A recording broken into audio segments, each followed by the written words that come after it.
Oke, selamat pagi, siang, dan malam Pak Mei, Pak Budi, beserta asisten dari mata kuliah Ekonomi Teknik kelas 4. Sekarang kami dari kelompok 1 ingin presentasikan tugas besar Ekonomi Teknik kami, eh, yang mana kami beranggotakan saya sendiri, Nicholas Geraldo. Saya Ahmad Falah. Dan saya Hadana. Untuk pengujian tugas besar ini, kami melakukan evaluasi terhadap hasil studi kelayakan finansial proyek Hotel Novotel Pekanbaru, di mana Hotel Novotel Pekanbaru merupakan hotel berbintang 4 yang terletak di Jalan Riau nomor 59, Pekanbaru, kode pos 28154, Riau, Indonesia. Yang dibuka pada tahun 2016, hotel ini memiliki 157 kamar yang terdiri dari berbagai jenis kamar dengan harga sewa yang berbeda dan fasilitas lainnya seperti meeting room, fitness room, karaoke room, dining room, dan fasilitas lainnya.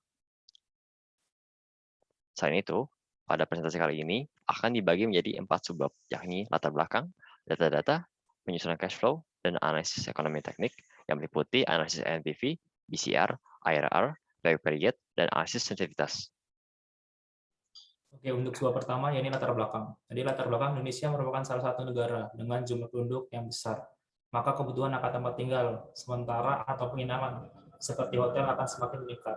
Dari permasalahan tersebut, maka akan diperlukan efisiensi pemanfaatan dari sebuah hotel dengan studi kelayakan proyek. Hotel Novotel Pekanbaru adalah hotel bintang 4 yang memiliki lokasi strategis. Proyek hotel ini memerlukan studi kelayakan investasi secara tepat dan cermat dengan menggunakan perhitungan kompleks agar proyek tersebut menguntungkan. Studi yang dilakukan pada tugas besarnya adalah studi kelayakan dari segi finansial yang berguna untuk melihat kelayakan investasi dan tingkat pengembalian proyek hotel ini. Okay, next. Selanjutnya akan dibahas data-data yang digunakan pada tugas besar ini. Yang pertama yaitu BI rate, yang merupakan suku bunga kebijakan yang mencerminkan sikap kebijakan moneter yang ditetapkan oleh Bank Indonesia dan diumumkan pada publik di setiap bulannya. Berikut ini merupakan data BI rate bulanan yang didapat dari website BPS. Data-data ini kemudian dirata-ratakan untuk mendapat BI rate di setiap tahunnya. Next. Data selanjutnya yang digunakan adalah inflasi, yang merupakan kenaikan harga barang dan jasa secara umum dan terus-menerus dalam jangka waktu tertentu. Inflasi ini dapat terjadi karena adanya tekanan dari sisi supply, tekanan dari sisi permintaan, dan juga dari akselerasi inflasi. Berikut merupakan data inflasi bulanan yang didapat dari website Bank Indonesia. Data-data ini kemudian dirata-ratakan juga untuk mendapat tingkat inflasi di setiap tahunnya. Next. Selanjutnya akan dihitung suku bunga terinflasi. Suku bunga terinflasi ini dihitung untuk memberikan discounted yang lebih besar di setiap periodenya untuk meningkatkan keakuratan dari analisis ekonomi teknik. Suku bunga terinflasi ini dihitung menggunakan rumus berikut, yaitu suku bunga ditambah tingkat inflasi, ditambah suku bunga dikalikan tingkat inflasi. Didapat hasil sebagai berikut. Oke, selanjutnya ada biaya investasi proyek. Biaya investasi proyek ini yang dikeluarkan terdiri dari beberapa macam, yaitu ada biaya tanah, harga satuan gedung dan biaya bangunan, dan biaya-biaya tidak langsung, yang terdiri dari biaya perencanaan dan konsultasi, biaya pendanaan, dan biaya hukum. Yang berikut adalah jumlah dari biaya investasi proyek, yang mana ada total senilai 185 miliar rupiah. Selanjutnya ada biaya operation and maintenance. Biaya operasi terdiri dari biaya listrik, telepon, air, dan gaji karyawan. Sedangkan biaya maintenance terdiri dari biaya perawatan dan penggantian. Biaya operasional di sini ialah biaya tidak tetap, yang mana tergantung pada luas unit yang disewakan. Dan berikut adalah biaya dari operasional dan asuransi. Oke, lanjut ada tarif dan occupancy rate. Rencana pendapatan Hotel Novotel Pekanbaru ini diperoleh dari sewa kamar Hotel Novotel Pekanbaru, penjualan makanan dan minuman, dan beberapa lainnya yang terdiri dari meeting room, bar lounge, karaoke room, ballroom, fitness room, laundry, spa, transportation, activity, parking, dan lain-lain. Untuk pendapatan dari sewa kamar mengikuti dari harga tiap kamar yang digunakan dikalikan dengan occupancy rate hotel. Dan berikut adalah harga dari tiap-tiap tipe kamar yang ada di hotel ini. Dari data-data tersebut akan dilakukan penyusunan cash flow dari proyek ini. Langkah pertama yang dilakukan yaitu merekap data inflated interest dan juga menentukan MAR. MAR ini ditentukan berdasarkan BI rate pada tahun 2021 sebesar 3,53%, ditambahkan dengan margin yang kelompok kita tetapkan yaitu sebesar 6%. Sehingga MAR yang digunakan sebesar 8,53%. Next. Lalu langkah kedua ialah mengelola besar pendapatan. Diasumsikan 1 tahun 365 hari Maka pendapatan maksimum jika hotel terus berisi 100% sepanjang tahun adalah sebesar 59,29 miliar. Nilai tadi dikalikan dengan occupancy rate di tiap tahunnya, sehingga mendapatkan angka sebagai berikut, yaitu 78 miliar. Nilai ini diasumsikan konstan selama 10 tahun, dan kemudian untuk 10 tahun berikutnya, nilainya diasumsikan naik 10% menjadi sekitar 86 miliar. Next. Langkah selanjutnya yaitu mengolah besar pengeluaran. Yang pertama dari biaya investasi yang di tahun 2016 dikonvert menuju tahun 2021 menggunakan data inflated interest dari tahun ke tahunnya. Sedangkan untuk operation and maintenance nilainya langsung dikonversi ke 2021 tanpa dikalikan inflated interest dan diasumsikan konstan dengan adanya kenaikan setiap 5 tahun sebesar 20%. Next. Berikut merupakan hasil cash flow yang kelompok kami susun dari tahun 2021 hingga 2041 atau 20 tahun sepanjang usia layan hotel. Next. Berikut merupakan visualisasi dari cash flow diagram kelompok kami, dan untuk yang di sebelah kanan merupakan net cash flow dalam bentuk present value. Oke, selanjutnya ada net present value. Net present value ini merupakan salah satu metode analisis ekonomi teknik di mana dalam suatu cash flow akan dibandingkan perbedaan antara nilai sekarang dari arus kas yang masuk dan nilai sekarang dari arus kas keluar pada periode tertentu dengan cara mengubah nilai cash flow pada tahun ke-N menjadi nilai sekarang pada tahun ke-0 dengan mengikuti persamaan berikut. Yang dengan keterangan Fn ini adalah nilai cash flow pada tahun ke-N dan ini adalah inflated interest. Nah, untuk sebagai contohnya itu present value untuk revenue tahun 2022. Ini adalah perhitungan dalam kelompok kami sebesar sekitar 75 miliar, dan untuk NPV yang mana merupakan jumlah PV dari cash flow setiap tahunnya memakai rumus berikut dengan kriteria penentuan sebagai berikut, yang mana kalau nilai NPV lebih kecil dari 0 itu artinya tidak layak, sama dengan 0 itu proyek tidak untung dan tidak rugi, ataupun lebih besar dari 0 yang berarti layak. Dan berikut adalah tabel NPV kami, dan didapat nilai NPV dari tabel berikut itu dapat dilihat bahwa nilai NPV lebih besar dari 0, yang mana sebesar sekitar 327 miliar rupiah. Maka berdasarkan analisis arus kas dengan metode net present value, proyek Hotel Novotel Pekanbaru ini dinilai layak. Kemudian ada analisis benefit cost ratio, di mana analisis ini merupakan salah satu uji kelayakan investasi yang dengan membandingkan total benefit dan cost dalam bentuk rasio. Apabila nilai BCR lebih besar dari 1, maka proyek dapat dikatakan layak. Berikut adalah contoh perhitungannya, yaitu pertama menghitung total present value dari cost, revenue, dan operation maintenance. Kemudian adalah menghitung rasio dari B per C, di mana ada 2 jenis, yaitu conventional BCR dan modified BCR.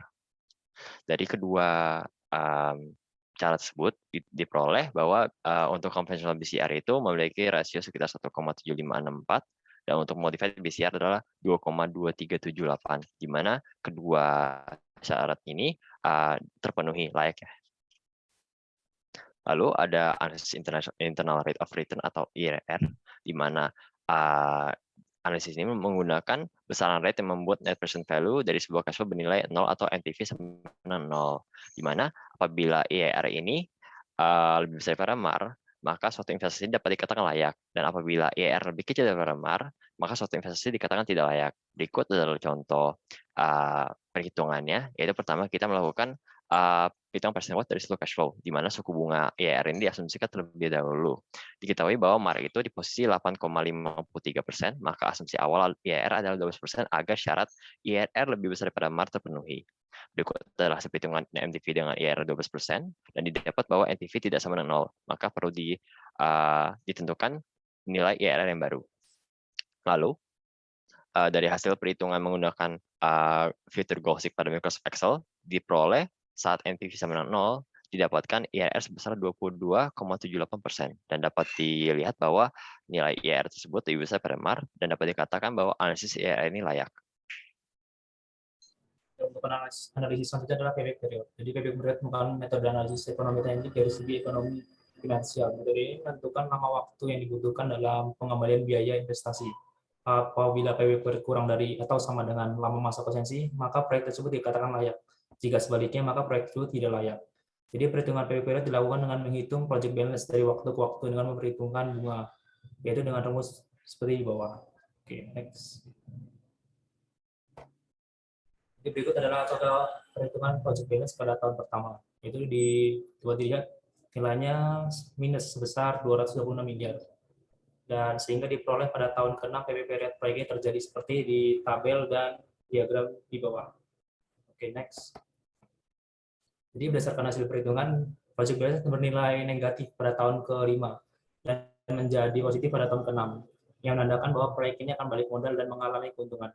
Sedangkan pada awal tahun, proyek ini memiliki risiko kerugian, seperti pada tahun pertama, itu sebesar minus 264 miliar, yaitu sebagai modal awal konstruksi. Jadi proyek ini layak secara ekonomi karena umur proyek diperkirakan 20 tahun, sedangkan PB period diperoleh pada tahun ke-6. Maka saat siklus proyek ini berakhir, perusahaan akan menerima penghasilan hingga akhir siklus tersebut, dan tidak mengalami kerugian pada akhir masa proyek. Nah, maka secara finansial proyek ini layak dan dijalankan menurut analisis payback period. Oke, next. Selanjutnya ada analisis sensitivitas. Analisis sensitivitas merupakan analisis yang memberikan gambaran sejauh mana suatu keputusan akan cukup kuat atau cukup sensitif terhadap perubahan faktor-faktor ataupun parameter yang mempengaruhi. Analisis ini dilakukan dengan mengubah nilai dari suatu parameter yang untuk selanjutnya dilihat pengaruhnya terhadap kelayakan suatu alternatif investasi. Alasan dilakukannya analisis ini adalah untuk mengantisipasi adanya perubahan-perubahan berikut. Yang pertama, adanya cost overrun atau kenaikan biaya-biaya seperti biaya konstruksi, biaya bahan baku, produksi, dan sebagainya. Yang kedua, penurunan produktivitas, dan ketiga, mundurnya jadwal pelaksanaan proyek. Nah, dilakukan analisis sensitivitas ini dengan melakukan pengubahan nilai NPV sebesar minus 40% hingga positif 40% untuk nilai operation maintenance dan juga nilai pendapatan ataupun revenue. Langkah-langkah dalam melakukan analisis sensitivitas ini adalah sebagai berikut. Yang pertama, menghitung nilai PV akibat perubahan revenue dengan rumus seperti berikut. Selanjutnya, ini adalah contoh untuk langkah pertama. Lalu tahap kedua, menghitung nilai NPV terbaru dengan rumus NPV 9 PV revenue dikurang PV cost tambah PV operation maintenance. Untuk contoh perhitungan digunakan perubahan revenue sebesar minus 40%, yang mana didapat hasilnya sebesar sekitar 23 miliar rupiah. Lalu ini setelah kita melakukan perhitungan yang sama pada tiap besar perubahan revenue juga pada nilai operation maintenance, didapat tabel dari nilai NPV berikut. Ini adalah tabel nilai NPV akibat perubahan revenue, dan berikut adalah tabel nilai NPV akibat perubahan operating and maintenance. Dari perhitungan di atas, dapat bahwa akibat turunan pendapatan sebesar 40% itu menghasilkan nilai NPV yang masih lebih besar dari nol, yang artinya bahwa investasi ini layak walaupun terjadi penurunan pendapatan sebesar 40% dari yang direncanakan. Oke, setelah itu dilakukan plot grafik antara nilai error dengan nilai NPV akibat perubahan nilai revenue dan operation and maintenance. Dari grafik tersebut, dapat diambil kesimpulan bahwa perubahan nilai revenue ini mempunyai gradien yang lebih besar dibandingkan akibat perubahan nilai operation maintenance. Nah, hal ini berarti kelayakan proyek ini lebih sensitif terhadap perubahan nilai revenue dibandingkan akibat perubahan nilai operation maintenance.